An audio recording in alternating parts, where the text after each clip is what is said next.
اعوذ باللہ من الشیطان الرجیم بسم اللہ الرحمن الرحیم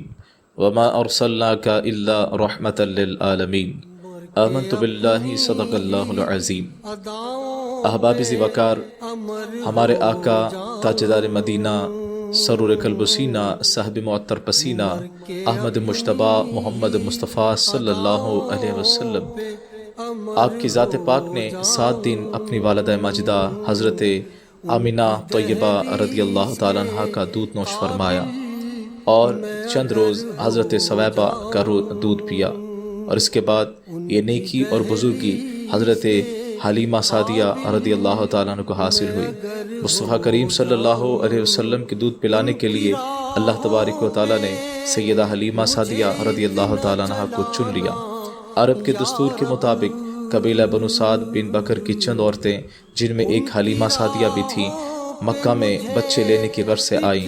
حلیمہ کے ساتھ ان کے شوہر اور ان کے دودھ پیتے بیٹے عبداللہ بھی تھے۔ حضرت حلیمہ فرماتی ہیں کہ ہم ایک دراز گوش اور ایک لاغر اونٹنی پر سوار ہو کر آئے تھے۔ خشک سالی کی وجہ سے سواری کا چلنا دشوار تھا، اور خود میرا یہ حال تھا کہ مجھ کو اتنا دودھ بھی نہیں آتا تھا کہ میرے بیٹے کا پیٹ بھر سکے۔ چنانچہ وہ بھوک کی شدت سے ہر وقت روتا، اور اس کے رونے کی وجہ سے نہ رات کو چین کی نیند آتی اور نہ دن کو آرام آتا۔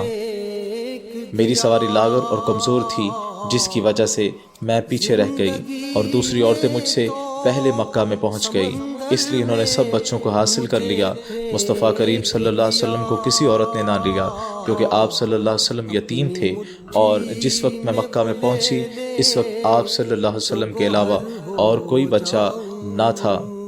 اور میں نے اس یتیم کو ہی لے لیا۔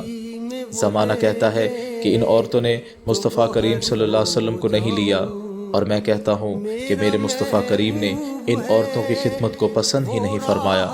اور دوسری بات یہ کہ عرض کرنا چاہوں گا کہ حضرت حلیمہ سعدیہ رضی اللہ تعالیٰ نے میرے مصطفیٰ صلی اللہ علیہ وسلم کو لے لیا، جبکہ حقیقت یہ ہے کہ میرے مصطفیٰ کریم صلی اللہ علیہ وسلم نے حضرت حلیمہ سعدیہ کو اپنی خدمت کے لیے پسند فرما لیا، اور ان کا دودھ نوش فرما کر ہمارے لیے امام الانبیاء کے رضائی ماں ہونے کا شرف عطا فرمایا۔ چنانچہ جب حلیمہ سعدیہ آپ صلی اللہ علیہ وسلم کے پاس گئیں تو آقا علیہ الصلوۃ والسلام نے دودھ سے زیادہ سفید گرم کپڑے میں لپٹے ہوئے سبز حریرے پر سیدھے سو رہے تھے، اور آپ صلی اللہ علیہ وسلم کا رحمت والا ہاتھ سینہ مبارک پر تھا، اور آپ سے کستوری کسی نہایت پاکیزہ خوشبو مہک رہی تھی، اور آپ صلی اللہ علیہ وسلم کے حسن و جمال کا یہ عالم تھا کہ میں دیکھتے ہی آپ صلی اللہ علیہ وسلم پہ فدا اور فرفتہ ہو گئی۔ قریب ہو کر میں نے اپنا ہاتھ پیار اور نرمی سے آپ صلی اللہ علیہ وسلم کے سینہ انور پر رکھ دیا تو آپ صلی اللہ علیہ وسلم نے تبسم فرمایا اور اپنی مبارک آنکھیں کھول دیں۔ آپ صلی اللہ علیہ وسلم کی آنکھوں سے ایک نور نکلا جس کی شعاعیں آسمان تک پہنچی، اور مصطفیٰ کریم صلی اللہ علیہ وسلم نے میری طرف دیکھا، اور میں نے فرط محبت سے مصطفیٰ کریم صلی اللہ علیہ وسلم کو اٹھا لیا اور پیشانی پر بوسہ دیا، اور گود میں لے کر اپنی داہنی طرف سے مصطفیٰ جان رحمت صلی اللہ علیہ وسلم کے منہ میں دودھ کو داخل کیا، تو آپ صلی اللہ علیہ وسلم کی برکت سے میرے دودھ اس قدر زیادہ ہو گئے کہ میں تعجب میں پڑ گئی۔ پھر آپ صلی اللہ علیہ وسلم نے جتنا چاہا پیا۔ پھر میں نے آپ صلی اللہ علیہ وسلم کو بائیں جانب لیا تو آپ صلی اللہ علیہ وسلم نے بائیں طرف کا دودھ پینے سے انکار فرما دیا، اور برابر یہی طریقہ مبارک رہا کہ ہمیشہ داہنی طرف سے آپ دودھ نوش فرماتے تھے۔ اللہ تبارک و تعالیٰ نے بے شمار علوم کے خزانوں کو عطا فرما کر پیدا فرمایا تھا، اور آپ صلی اللہ علیہ وسلم جانتے تھے کہ حضرت حلیمہ سعدیہ کا شیر خوار بچہ عبداللہ بھی ہے، اس لیے آقا علیہ الصلوۃ والسلام بائیں طرف سے دودھ نوش نہیں فرماتے تھے۔ حضرت حلیمہ سعدیہ رضی اللہ تعالیٰ فرماتی ہیں کہ پھر میں نے آپ کے دادا جان حضرت عبدالمطلب اور آپ کے والدہ ماجدہ حضرت آمینہ طیبہ رضی اللہ تعالیٰ سے لے جانے کی اجازت لی تو انہوں نے خوشی خوشی اجازت دے دی۔ حضرت آمینہ طیبہ رضی اللہ تعالیٰ اپنے لخت جگر نور نظر مصطفیٰ کریم صلی اللہ علیہ وسلم کو میرے سپرد کیا اور صحت و سلام کے ساتھ واپس لوٹنے کی دعا کی۔ پھر حضرت حلیمہ سعدیہ رضی اللہ تعالیٰ عنہ آپ صلی اللہ علیہ وسلم کو لے کر شوہر کے پاس آئیں اور شوہر کو دکھلایا تو شوہر بھی ہمارے حضور صلی اللہ علیہ وسلم کے حسن و جمال پر فرفتہ ہو گئے۔ حضرت حلیمہ سعدیہ رضی اللہ تعالیٰ بیان کرتی ہیں کہ ہماری وہ اونٹنی جو خشک سالی کی وجہ سے ایک قطرہ بھی دودھ نہ دیتی تھی، اس کے تھن دودھ سے بھر گئے اور میرے شوہر نے اس کے دودھ کو خود بھی پیا اور مجھے بھی پلایا۔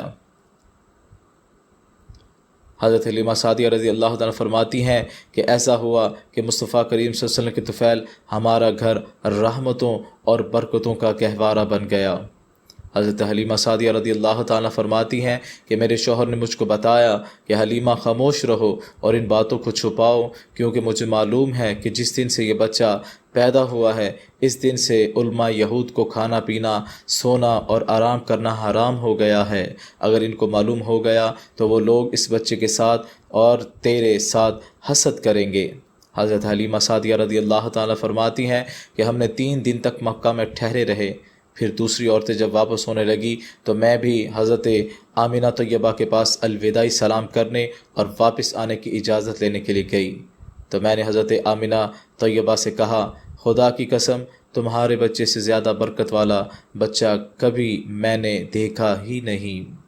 چنانچہ حضرت حلیمہ سعدیہ اپنی سواری پر دراز گوش پر سوار ہوئیں اور مصطفیٰ کریم صلی اللہ علیہ وسلم کو اپنے گود میں بٹھا لیا۔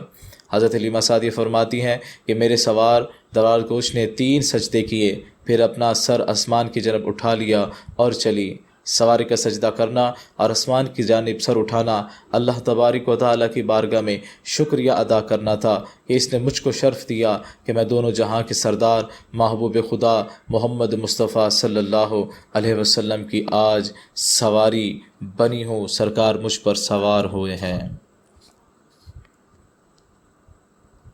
اور سواری یہ کہہ رہی تھی، اے بنو سعد کی عورتوں، تم غفلت میں ہو اور تم نہیں جانتی یعنی میری پیٹھ پر کون سوار ہے۔ میری پیٹھ پر خیر الانبیاء اور رسولوں کے سردار، اولین و آخرین میں سب سے بہتر حبیب خدا تاجدار مدینہ صلی اللہ علیہ وسلم سوار ہے۔